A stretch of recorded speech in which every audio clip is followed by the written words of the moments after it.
Hey, good day to you. I'm Carl Falk. This is the Falkin Around podcast. Hopefully, some of you are joining us live on YouTube. If you're not catching us live, we're recording this at Tuesday morning. Last night, we got our first two teams onto the Final Four. Houston and Baylor end up moving on. Houston, the team that eliminated Syracuse, I'm certainly going to talk about that today. Going to talk about the games for tonight, a couple good ones that I think could be very interesting. So we'll talk about Sweet 16. Got a few thoughts on the baseball opening up in a couple days. The Bills Stadium has a new name, Highmark Stadium. Well, I'll explain why I don't think that's a good idea. It's not a bad name. It rolls off your tongue nicely, Highmark Stadium. You just think it's a stadium built on a hill or something. Of course, in Buffalo there aren't hills. But I'll explain why I don't think that's a very good partner for the Pekulas to be doing business with right now for stadium rights. Then I will also talk about why Tim Peel, the NHL referee who was fired after being caught on a hot mic, shouldn't have been fired. And the NHL should take a lot of blame in this. But a lot to get to. Let's start with Syracuse. Their Sweet 16 run ended Saturday night at the hands of the University of Houston. And as I just said, Houston is a Final Four team. Houston's a team that makes their bones on defense and rebounding. And it was completely evident on Saturday night that that team was a much better defensive team, much better rebounding team, much more athletic, and much better prepared for that moment than was Syracuse. Syracuse, let me give credit to what Syracuse did this year in a season like no other, with a couple COVID pauses mixed in. Both Buddy Boeheim and Joe Girard had COVID and it affected their play. Girard especially, he's an asthmatic kid, has asthma, I should say, and because of that, hit him very hard.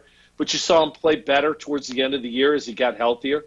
Buddy, likewise, the shot was off mid-season after the COVID pause, got much better and had a great run through the first two games of the NCAA tournament, and actually the two games of the ACC tournament, he played very well as well. So when you look at what Syracuse went through without Barama Sidibe in the middle and trying to get by with Marek Dolezaj as the five, and he's not a five. Marek's a good player, but he's not a five, and playing him there takes away from your team. You're already rebounded, challenged. You put a smaller center in there, you're going to have more problems. You look at what Alan Griffin had an up-and-down season, yet the Orange won 18 of 28 games. 18 and 10 they were on this season. That's pretty strong in a season like no other. They had some good wins. They had a couple. The Pittsburgh loss stands out as a bad loss. But this is a team, once again, that was on the bubble, left for dead by people like myself. I didn't think they were going to get in before they got on a run. And when they did get on a run, they ended up making the tournament and winning a couple games. Overall, it was a good year for Syracuse. Saturday night, though, a young man by the name of DeJon Giroux, we didn't know much about this Houston team other than you read about them and you find out this team loves to play defense. Calvin Sampson is going to get them to get after you, and they love to rebound, and the rebounding was big. The rebounding difference, 40 to 31 offensive rebounds. Houston had 11. Syracuse did a better job late in the first half when Jesse Edwards went in at center. But the field goal percentage for Syracuse is the telling stat. Look, this is a game that the Orange lost 62 to 46. Defensively, the Orange did their job. If you remember early on in the season, there were games where Syracuse was giving up 90 points because they didn't play any defense. The defense got better as the season went along. Not so coincidentally, Alan Griffin saw less time on the court, and a lot of it was attributed to his lack of defensive play. Robert Braswell got more minutes. But on Saturday, the defense did their job. And again, Griffin didn't get the minutes. He got 13. And I thought this was a game when you have a team that plays strong man-to-man, the players I thought Syracuse needed to do well were guys like Alan Griffin and Kadari Richmond, guys who could beat their man off the dribble. You pressure a good take it to the rim guy, he's going to beat you more often than not because it's just what happens in basketball. You play tight defense, you have a better chance of getting by that guy if you're adept at dribbling the basketball and finishing. Kadari Richmond, Alan Griffin are adept at that. Griffin, though, started out, bad shot early, was pulled out of the game, less than a minute to go. I knew right then his night was over. You pull a guy out 30 seconds into a game, you can't expect him to come back and contribute. Robert Braswell didn't have a good night off the bench. He was 0 for 3, didn't score in his 15 minutes. The Orange didn't have anybody who could get things going. Buddy Boeheim was a story going into this game. Jerron Giroux was going to take him out of the game, and he did. Buddy's night was horrible. He had 12 points, 6 boards. He was 3 of 13 from the floor, 1 of 9 from 3. Didn't get comfortable looks, and by the time he did, his night was over, and he wasn't in rhythm, so those shots didn't go either. Quincy Guerrier didn't have a strong night.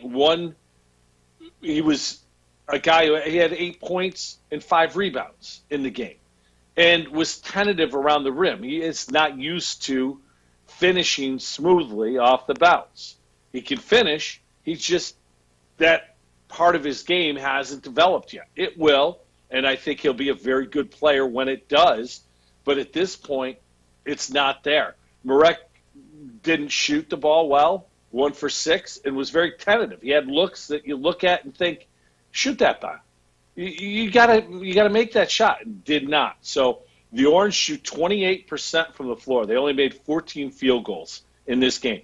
Joe Girard actually hit a couple shots, but got yanked out because, again, Kadari Richmond, this is a game that sets up for him.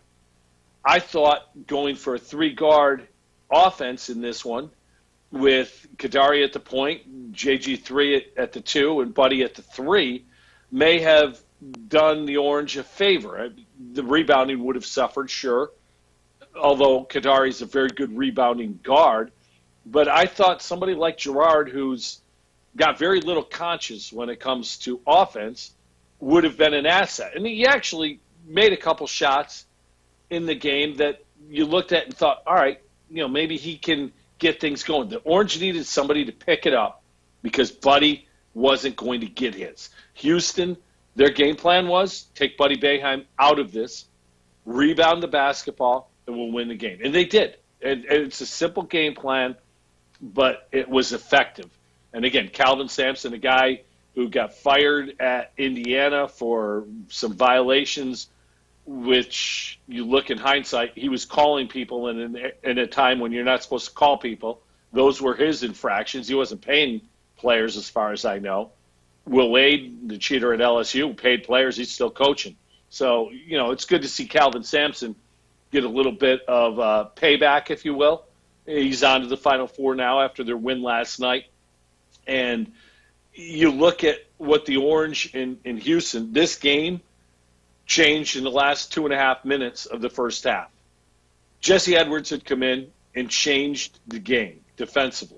He had created some opportunities for the Orange to get some turnovers and get back into the game, and the game was tied at 20.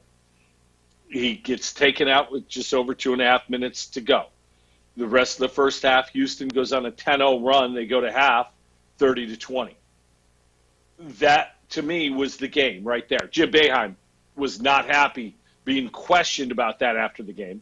Once again, snarky comment about a typical Central New York reporter who questions him. And, that act has gotten old with Jim Boeheim. He can't help himself. His arrogance and intolerance to be questioned by the local media, not by the national media. He kisses their ass left and right. But by the local media, it's really gotten tired. And I can't understand this guy because it's a legitimate question. You put a guy in, he plays very well. Jesse Edwards in 19 minutes had 5 points and 6 boards and several good defensive plays as well, a couple blocks in there. You put him in there, changes the game. He comes out. They go on a 10-0 run. That's a legitimate question. And Boeheim can't handle it because he knows it's a legitimate question. Now, he said in hindsight on a radio show yesterday, Brett Axe radio show in Syracuse, that Edwards was tired and that's why he took him out. Okay, I understand that. But at the same time, you can't look at that in the moment as a bad question. You put a guy in, you go on a run, tie it up, you take him out, they go on a 10-0 run, end the game at halftime. You can't tell me that's not a good question. And yet Jim Boeheim acts like himself, and he can't help himself. He should be unquestioned because he's been doing this for 44 years, and he knows more basketball than anybody, and he does. But you know what? Even the best coaches make decisions that don't work out. And Boeheim made a decision Saturday night to take Jesse Edwards out of the game with 2.5 minutes. He could have put him back in with a minute to go. He could have stemmed the tide there, give him a blow, get him back in there, finish the half with him on the court. Maybe it's a 6-0 run, and it's a different game coming out of halftime. But that wasn't the case. Look, Syracuse has got to score. They got to figure out ways to score. It's been years now since they've had solid enough point guard play to create open shots for other players. They simply don't do it. Joe Girard's not a natural point guard. He's not going to do that. Kadari Richmond may become that guy. Maybe. He can beat people off the dribble, and he had a couple nice looks on Saturday night. He's a guy who I think gives the Syracuse Orange future the best chance of having somebody who could drive and dish. But this is a team that's got to figure out a better offensive strategy to get guys open shots. You can't just simply have one good defensive player take away your best player, and all of a sudden your offense stalls. You know, this is a problem. So you look at the Orange now going forward, and this is a year like no other. The NCAA is allowing transfers to move to another school without sitting out a year.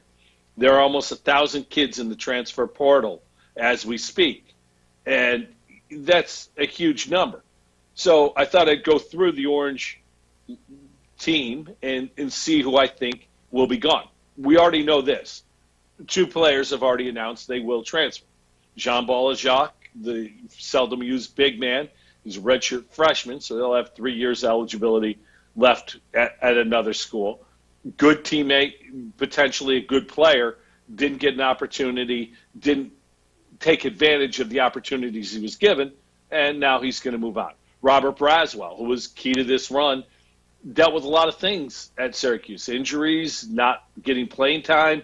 He now is going to move elsewhere. He was a key member of this team down the stretch, but he's going to go too. So we've already got 2 players in the portal. Quincy Guerrier, who will be an NBA player at some point, is going to explore the NBA process. Now, if he signs with an agent, he's gone. If he doesn't sign with an agent, there's a chance he could come back. So we'll see how that works out for Quincy. He's a guy that I can see the NBA loving because he's got so many raw skills and he's got an NBA body. So as a second-round pick, I think the chances are that Quincy Guerrier ends up in the NBA. Buddy Boeheim will almost undoubtedly stay. His father won't let him transfer out of there. I don't think he wants to transfer out of there. I think he will stay. Alan Griffin, who transferred in for this year, I think he'll transfer out after this year. He couldn't be happy with the way things played out down the stretch. He was getting about 10 minutes of game time per game over the last month of the season, getting yanked every time he did something wrong. I can't think the way this played out is going to be something that Alan Griffin is going to want to deal with. So I would expect him to transfer. Marek Dolezaj is likely to move on. He's a senior. He could come back for another year because of the COVID rules. But I would expect him to go to Europe and make some money playing pro ball.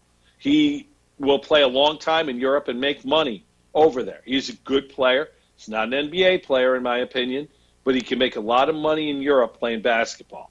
Brahma Sidibe, who was injured this year, missed the year. I would expect him to go somewhere else, play for a year, and then move on with his career. I think Jesse Edwards will stay. I think the taste he got at the end of the year lets him know where he is in thoughts. And I think next year, looking ahead, the starting five will be Jesse Edwards. I think he's going to start at center next year for Syracuse, and he's a guy with some offensive abilities. He's got good feet. He's got a good release. He's got the potential to be the best center offensively that the Orange have had since Rick Jackson. So I think he stays as well. Woody Newton, freshman who saw some time earlier this year, I think he's as good as gone. Now, there's no real reason there other than he didn't get playing time, but in today's day and age, if you're a young man who goes somewhere and doesn't get playing time, have an opportunity to leave, generally they do, and I would expect Woody Newton to do that. Frank Anselm is a big man that we don't know much about. Saw some time early on in the season. He's a different big man than most of the Orange guys because he's got a little bit of bulk to him, and I think he's somebody who the coaching staff will convince to stay because I think they think he has some potential. Now, that leaves two players, Kadari Richmond and Joe Girard III. And these guys are interesting to me because I think one's decision could affect the other's decision. Let's start with Kadari Richmond. This coaching staff loves his potential. That's obvious. This is a guy who's got a very good handle, can beat people off the dribble. He's got a developing jump shot. He's a very good rebounder, excellent at the top of the zone with his length. He can block a shot here and there. There's a lot to like about Kadari Richmond, and this coaching staff played him quite a bit as a freshman. I think they will try to convince him to stay. I think he's going to look at things through his own prism and wonder how much playing time do I get. And I think basically the same thing that I just said about Kadari Richmond can be said about Joe Girard III. I think the frustration with the quick hook that he gets from Boeheim is going to be something that's going to factor in. I think the fact that he could go elsewhere and not worry about a quick hook, play 40 minutes a game, put up as many shots as he wants, I think that's got to be enticing. And the fact that Kadari Richmond stays, he knows he's in the same situation next year that he was in this year. And that's not an enviable situation. So I think Girard and Richmond, either they both stay, and they're both going to stay because next year's team will look different with a three-guard lineup, Buddy Boeheim essentially playing the three, or one of them goes and one of them stays. So I think it's the sales job that the coaching staff is going to have to do. So if you look at next year, if they go three-guard lineup, which I think is their best bet, Kadari Richmond plays the point, Joe Girard plays the two, move Buddy Boeheim to the three. Now, you've sacrificed a little bit of something on your rebounding because Buddy's not a great rebounder, but at 6'7", I think he's big enough to play the wing, and I certainly think he could benefit from playing the three in a three-guard set because I think the ball can move better with three guards on the floor. Benny Williams is a freshman who's coming in who's a very good recruit, might be the best recruit the Orange have had in a decade. He's coming in. He'll likely start right away. This kid potentially could be a one-and-done kid. So Benny Williams plays the 4, and Jesse Edwards in the middle at the 5. That's assuming Quincy Guerrier ends up in the NBA, Ellen Griffin transfers. That could be the starting 5, and I think Syracuse will be active recruiting in the transfer portal as well. So more of the same for next year. This isn't going to be a team next year that's going to win the ACC and be a top 10 team. No, they're going to be a 20-win team. They're going to live just inside the bubble, if you will, get some things done, and, we'll see where it goes from here. Again, Jim Boeheim's clock is winding down. I don't know how many more years he'll be there. I've always said when Buddy Boeheim is done, Jim Boeheim is as well. So it could be next year. That could be the final year. And we'll see where it goes from there. But this is a team that's doing things the same way every year. So expect another year next year of limited offense, some nights good defense, and the fact is going to be they're a bubble team that could hurt some teams in the tournament as well. But the days of getting 3 or 4 blue chippers, 5-star players on the court at once and running out to a 28-3 regular season record, 1 or 2 seed, those days with Jim Boeheim are over. I'm sorry to say. He just doesn't recruit that way anymore. And because of that, you're not going to be that team.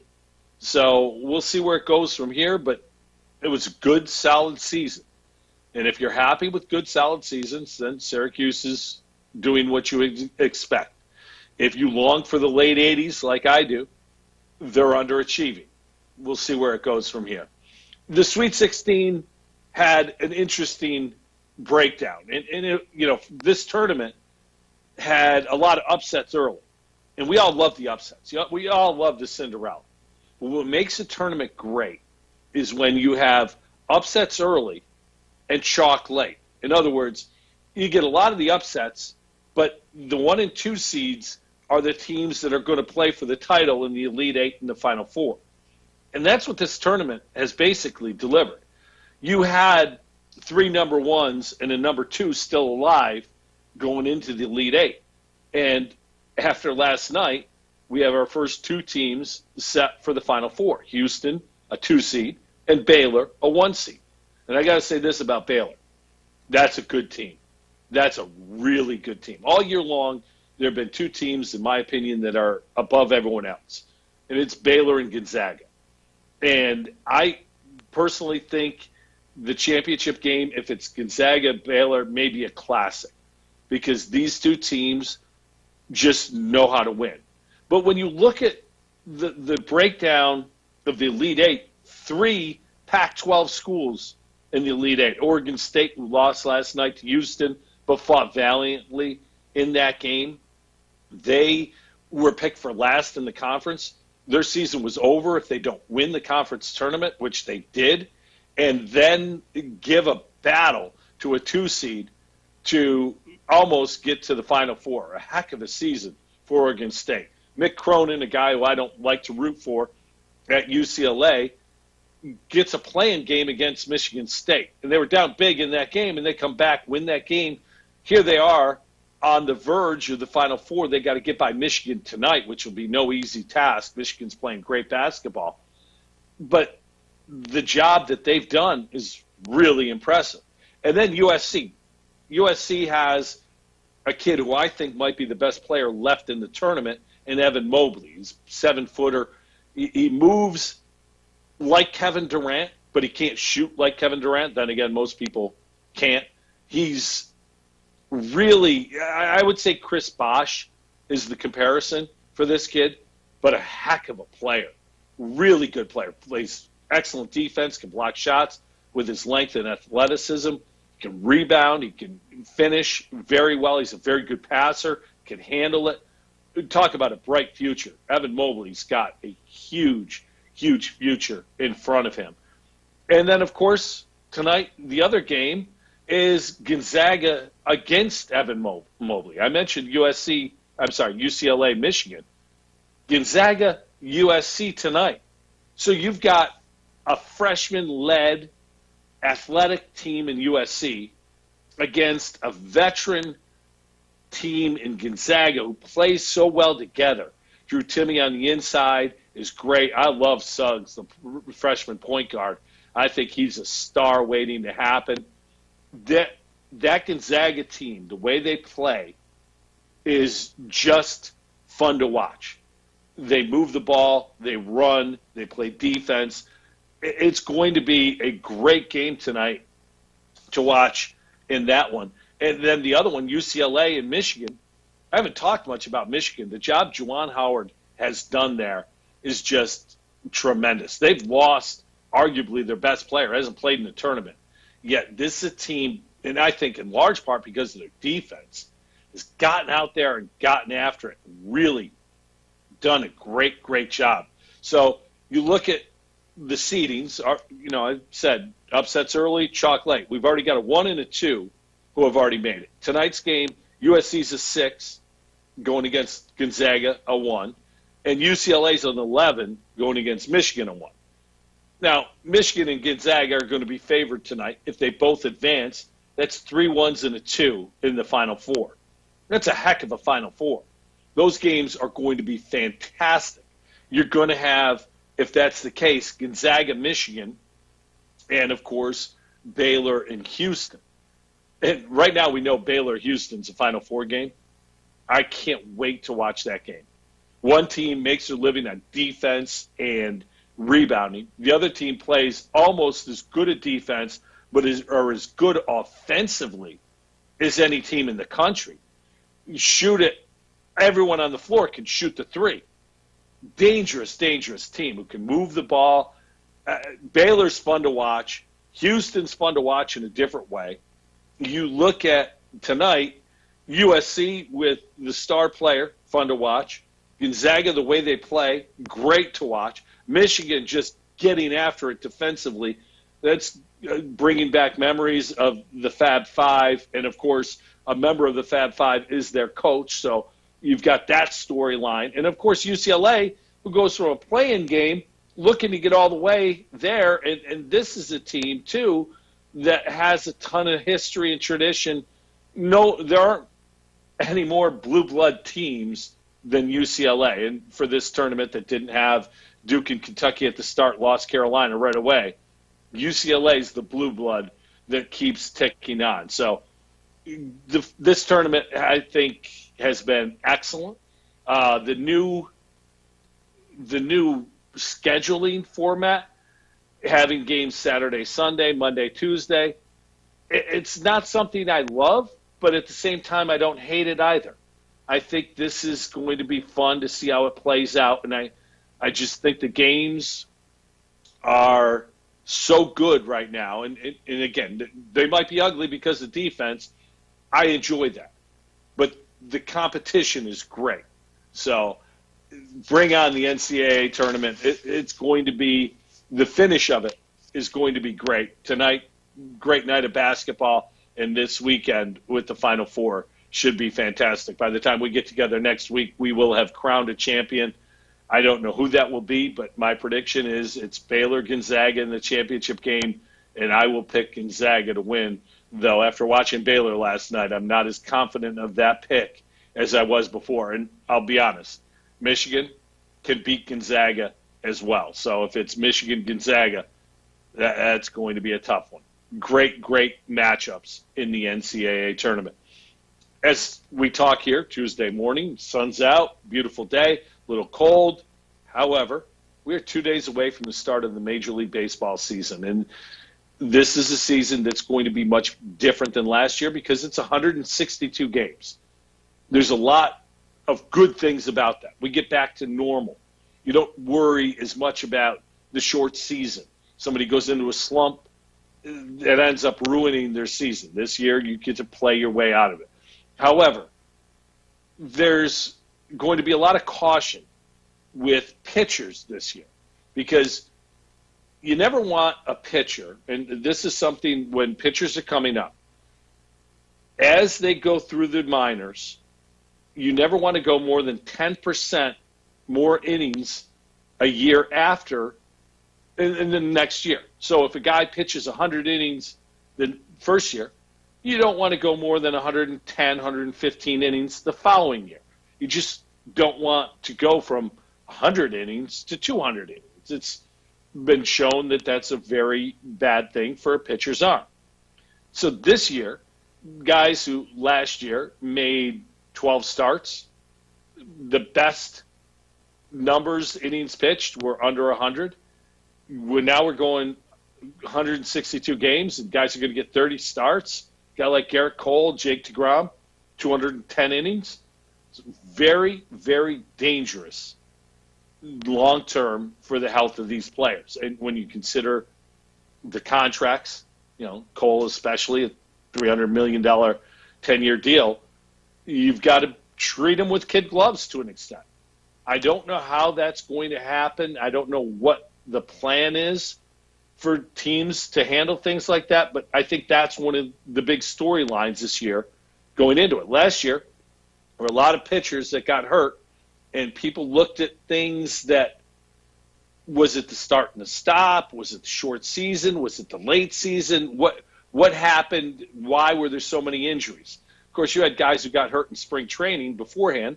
Chris Sale, Noah Syndergaard, these guys were out early on and likely to be back by June. So could factor that way as well. So I think the pitching injuries is going to be a storyline this year to keep an eye on. The Yankees, everyone's favorite team in this area, or so it seems, the most popular team in this area, they're basically running it back offensively. They haven't gone out and added because they're on a budget for the first time in their team's history. They want to stay under that luxury cap. They did sign Corey Kluber. They did acquire Jameson Taillon. They've got Luis Severino coming back from his Tommy John. So I think the rotation should be pretty good. I think the loss of Zach Britton is going to affect that bullpen. I think Britton is a guy who did a lot of things last year. If Chapman gets hurt, which he has over the last couple of years, remember, he's getting up there in age. So his health is going to be something to keep an eye on. But with Britton, if Chapman's out, you put Britton as a closer, you don't lose much. Now, Chapman this year has reportedly developed a split-finger fastball, a third pitch. Could be devastating. He's still, in my opinion, one of the best closers in the game. So if you can get the ball to him, I think you're in good shape. I think this Yankee team should be in good shape in the East. You look at the American League East, the Jays are going to be very good.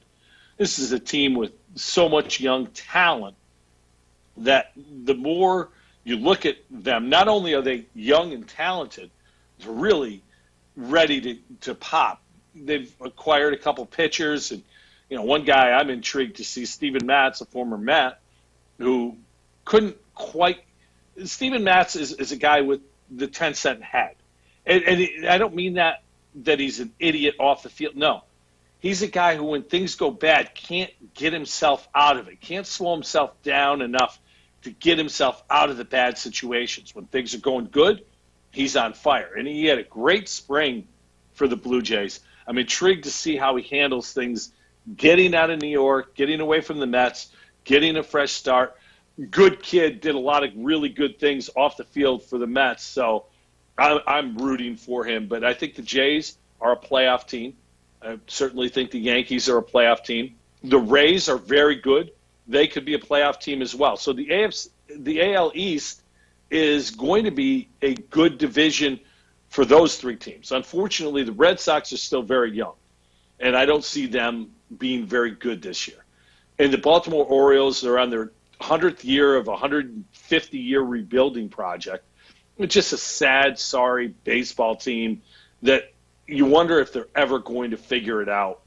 Matt Harvey's going to start for them as their number 2. Now, Harvey, of course, had some great moments as a Met, and you think to yourself, maybe you can get that back, but that thoracic outlet syndrome robbed him of his career, and whether or not he's able to figure it out again, I hope for his sake he is. I hope for the O's sake he is, because if that's the case, he has a good year. They could trade him at the deadline. He's low cost. I'd love to see that. But I think going back to the Yankees, it's going to be about their health. How many games this year does Giancarlo Stanton play? How many games this year does Aaron Judge play? Aaron Judge is one of those guys who, when healthy, he's a top 20 player in the game. He has the opportunity to be one of the best outfielders in baseball when healthy. However, it hasn't happened. And you don't know until a guy does it if he can do it all the time. So if you get 150 games out of Judge, I would expect 45 home runs, 125 RBIs. We'll see if that can possibly happen, and if Giancarlo Stanton can continue to produce when healthy. And he's not going to be 150 games. Stanton, if you get 110 out of him, I think you're going to feel good. First base is already an issue. Jay Bruce is going to start at first base. And I think Bruce is a perfect fit for Yankee Stadium. That short Little League porch in right field, Jay Bruce is going to hit some pop-ups that are going to go out. So I think early on that won't be an issue. And, Luke Voigt dealing with knee surgery. I believe yesterday was the day he had surgery, so he's out for a month or so. I think that's going to be a position to keep an eye on, and maybe the Yankees go get somebody at midseason to help them if Voigt isn't able to get back on the field and do what he did last year, coming off a very good season last year. A season, frankly, I never thought he could have. Then again, it was a 60-game season, not a full season.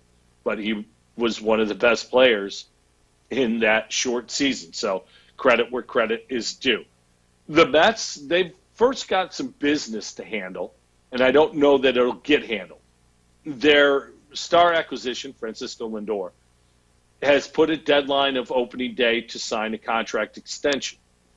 Steve, with the Mets having a new owner, Steve Cohen, you look at their deep pockets and think, well, yes, they'll get this done. Reportedly, and this is as of yesterday, the Mets had offered Lindor a 10-year, $325 million deal, to which he has balked at, which you look at it and the economics of baseball right now, for a guy to turn down $325 million, that's some confidence, especially in a year where there's going to be 5 or 6 really good shortstops hitting free agency. Yes, the Mets want to keep Francisco Lindor. Yes, the Mets need to keep Francisco Lindor. But if he doesn't sign their contract offer, somebody else taking that money won't be the worst thing. Again, you're looking to sign him because you think he's the best, but you might get a 1A, and it's not a 2 or a 3. It's a 1A.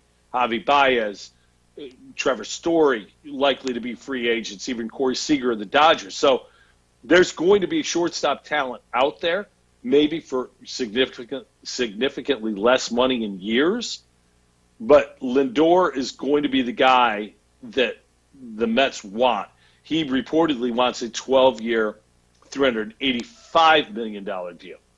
So we'll see where this goes from here. But that's the first order of business in the next 2 days for the Mets organization. And if they go into opening day without that contract signed, he's going to be a free agent. Michael Conforto, their homegrown right fielder, who is a 30-home run guy, is likely to hit free agency after this year as well, because contract extension with him has gone nowhere. Scott Boras is his agent. He's not somebody who enjoys these sort of things, so that's another problem. Noah Syndergaard, who I previously mentioned, had gone through Tommy John surgery last year, likely back in June if all goes well. He's a free agent after this year. So even though the Mets' new owner has all these deep pockets, there's a lot of financial questions for this team. The rotation, the injury to Carlos Carrasco, tore a hamstring, he's going to miss a month and a half of the season. That's a big injury because he was slotted to be a 2 or a 3 behind Jake DeGrom and probably Marcus Stroman. Stroman comes back after opting out last year. Good pitcher. I think someone who needs to have a pretty good year if this Mets team is going to do what many think they can. I think that Stroman needs to be solid because if you look after those 3, Carrasco, Stroman, and DeGrom, until Syndergaard gets back, David Peterson, who did some good things as a rookie last year, and Joey Lucchesi, who comes over from the Padres, bit of a funky delivery and not as great as stuff, that rotation is beatable beyond the first couple. Obviously, DeGrom, I think the best pitcher in baseball, if not he or Garrett Cole gives them a great chance every 5th day. But this is a team who is going to score runs. Pete Alonso, coming back from the short season last year, had a great spring, didn't have a good year last year. Of course, had 52, 53 home runs in his rookie year. So we'll see where it goes with Alonso. The second base position is going to be better this year. Jeff McNeil playing second, not Robinson Cano. Cano pretty much a land acre at this point. Shortstop improved defensively, of course, with Lindor. Third base is J.D. Davis, who's not very good defensively. The problem with this Mets team is the outfield defense is going to be subpar yet again. Conforto's okay and right. You can live with that. But Brandon Nimmo in center is a negative. He is not a good defensive center fielder whatsoever. Balls that should be outs land as doubles with him in the outfield. Dom Smith, who's a very good hitter and a very good first baseman, who will be playing left field, he's not a very good left fielder. So, again, that's another negative defensive position. It's a situation where this team is kind of going to be the same type of team as they were last year. You have questions about the rotation, the depth of the rotation. You think you're going to score runs. You know your defense isn't good enough. The bullpen becomes either the situation that makes this team or doesn't. They've added some names to it. You've still got guys like Jerry Familia and Dellin Betances who are long past their prime. They'll go out there and give up runs and walk hitters, but every now and then will look like their old selves. You've got guys like Aaron Loop coming in to try and help things out. And at the end, Edwin Diaz is as big a mystery as there is in Major League Baseball. This guy's stuff is unbelievable. And actually, last year he had a very good year closing for the Mets. He did give up some home runs that obviously cost the Mets games. But overall, he was very solid. Let's see what kind of year he has this year going forward. But I would expect the Mets to contend for a wild card. I think the NL East is the Braves' division to lose. The Braves are a great team. But I think it's going to come down to injuries and how things play out for the Mets. And what I mean by that more than anything is, does Noah Syndergaard act like a midseason acquisition when he comes in? Is he a guy who's going to come in and pitch like he did a couple years ago when he looked like he was a future dominant number one? If that's the case, then the Mets pitching staff is more than enough to get them where they want to go. So yesterday there was big news in Western New York. The Pegulas decided to sign a naming rights deal for the Bills Stadium, and the name of the stadium is Highmark Stadium. Doesn't sound bad. Now, do we know what Highmark is? Highmark is the name of the Blue Cross Blue Shield of Western New York. Highmark, Blue Cross Blue Shield, Western New York. Health insurance. Here we live in a country right now dealing with a pandemic. Economically, our country is a disaster. Medically, this year has been challenged like no other. Insurance rates, health insurance rates continue to go up. Yet here we are in Western New York with two stadiums now named after our Blue Cross Blue Shield businesses. These companies have so much extra money that they decide naming rights for their stadiums are a good way to go about getting more customers. Which, if you're Blue Cross Blue Shield, do you really need to advertise? Of course, here in Rochester, we have Blue Cross Arena. Now, I love this. When Blue Cross Arena decided to pay a lot of money for the rights, I should say Blue Cross of Rochester decided to pay a lot of money for the rights to Blue Cross Arena, they said the money doesn't come out of the budget that deals with pricing. It comes out of a separate budget. Oh, but all of those budgets go into the main thing. So Blue Cross Blue Shield now has two naming right deals that they're spending a bunch of money on while milking customers out of huge amounts of money for their monthly benefits and trying to deny coverage wherever they can. It's just not a good look, in my opinion, to have a health insurance company be the title sponsor. The Pegulas, they got their money. They don't care how this looks. But once again, they're tone deaf because they are complicit in this. Now, you could be angry at Highmark, Blue Cross Blue Shield for spending money to do this, and I am, because, again, that's money that they're taking from their customers, and they're already priced to where many people can't afford health insurance. And I don't mean to go on a political thing, and I'm not making this political. I just think this is something that's short-sighted. But the Pegulas, they're taking their money, and they don't care. And I think that's very short-sighted, again, by the Pegulas to take that money from these people.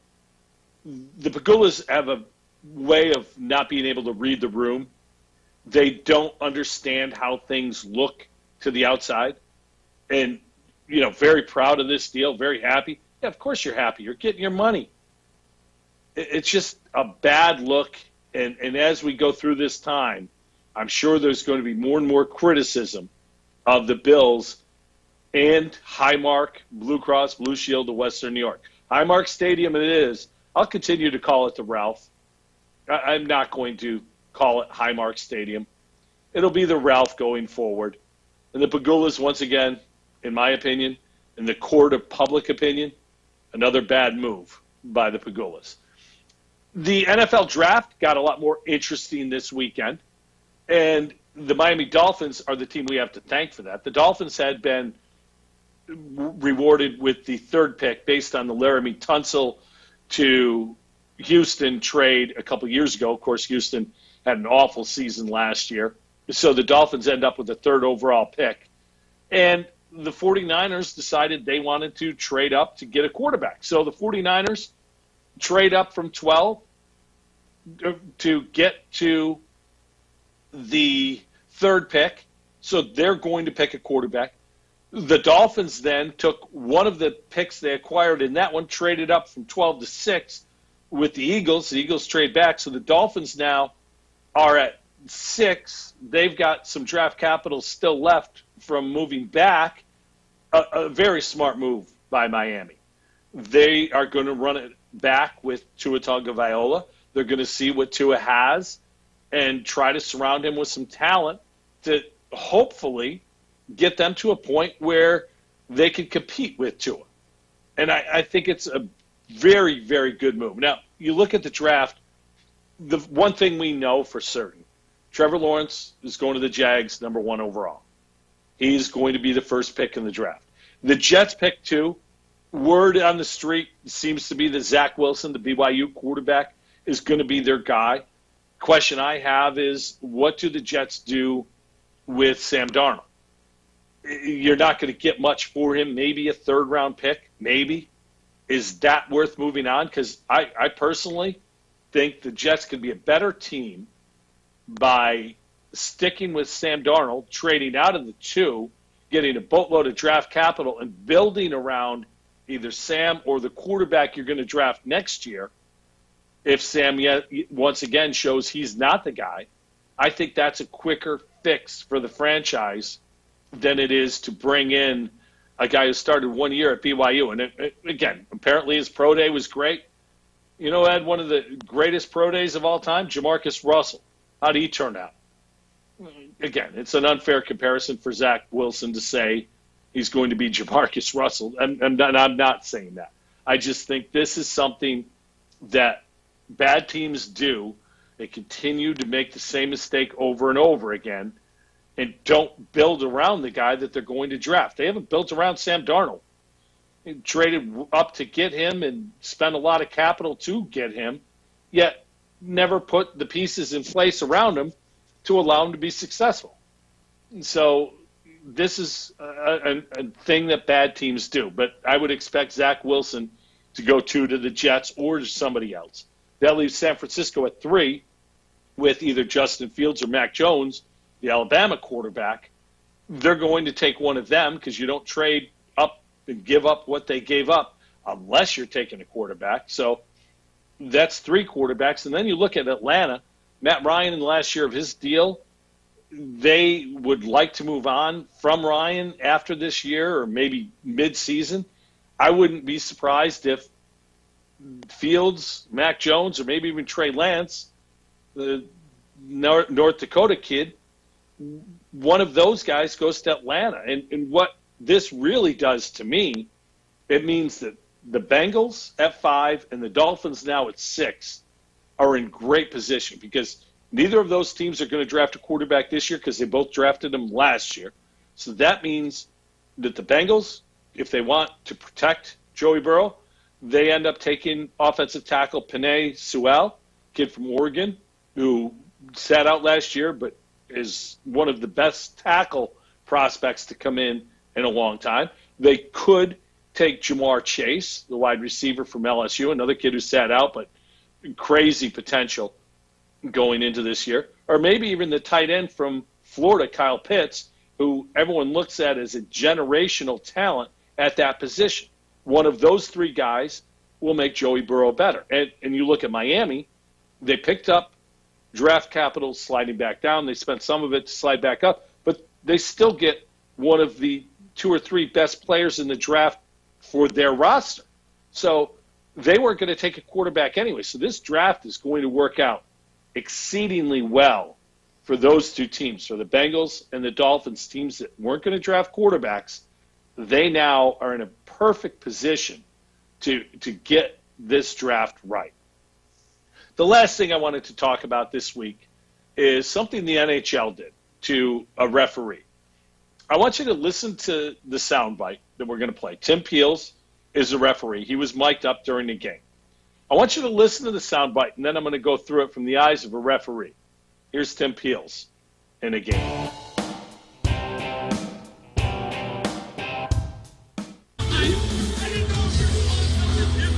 It wasn't much, but I wanted to get a fucking penalty against Nashville early in the...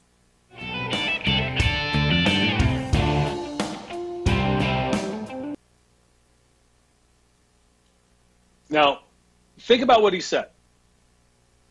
It wasn't much there, but I wanted to get one early on. He got fired for this. He was going to retire at the year's end anyway, but he got fired for saying that. And people are looking at it, he's fixing games. He's cheating. Through the eyes of a referee, he's not cheating. He's managing the game. And it happens in every sport, at every level, all the time. If you're not good, you're not smart enough to manage the game. You want to make a call on a player who deserves it, always. First off, referee 101 is you call the obvious, right? We all know that. Excuse me. You call the obvious. That's refereeing 101. But the philosophy of refereeing is you want to call the same thing for both teams. Well, sometimes the same thing for both teams isn't there. So you're calling something on one team, but you can't call the same thing on the other team because it's not there. So now, basketball, the foul count, hockey, the penalty count, football, the penalty count, they're mismatched. So what do? You look for a penalty to call or a foul to call on the other team to even things up, to keep the perception that the game is being called evenly.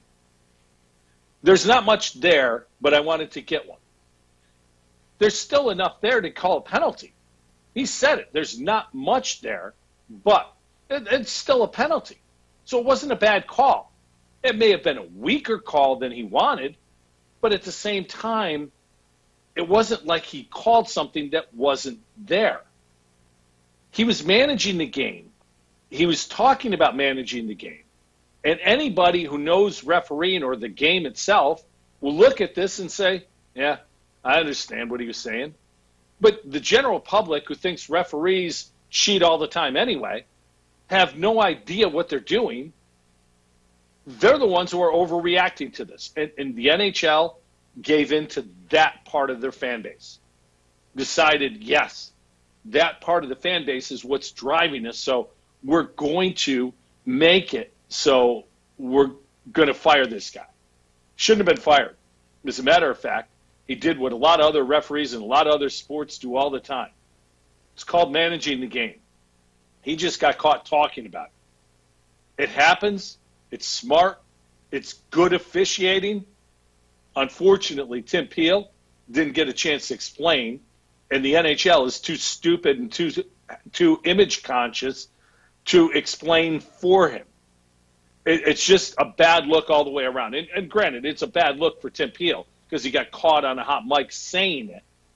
But the reality is it's a worse look for the NHL because they once again make a decision that the public thinks is a great decision, but the people within the game know that it's a bad decision.